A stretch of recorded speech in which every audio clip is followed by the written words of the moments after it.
So yun guys, magandang hapon. Ay nako.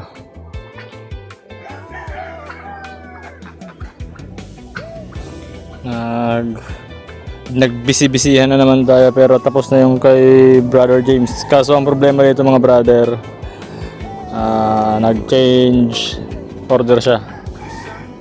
From mini barong to kitchen knife. So Deva ang ipapalit dito. So ito guys na magiging available na to.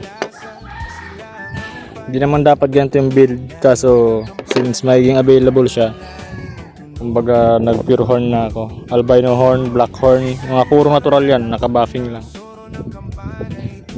Sungay na sungay feels ang hawak. Kaso maliit nga lang talaga pero barong looks talaga yan.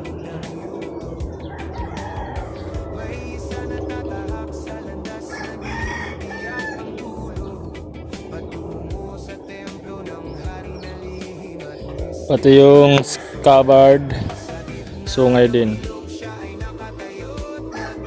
May pitik pa ng albino dito sa may may takip.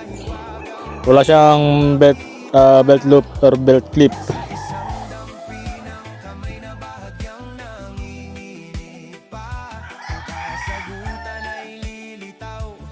Tapos naka-pins ng alloy pins yan. Wala kasi akong tiwala kung pandikit lang. Sa katagalan talagang bibigay rin. So, yung PM na lang sa price mga brother. Si Brother James mahuhuli ulit siya sa pila. May down payment siyang 500. Kaya okay lang. Palit order. Hindi kasi ito magamit sa kusina sabi niya eh.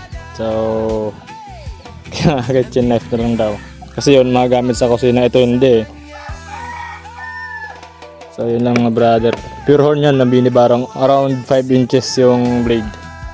Para may mga small blade hunter dyan. So PM tayo. Alright.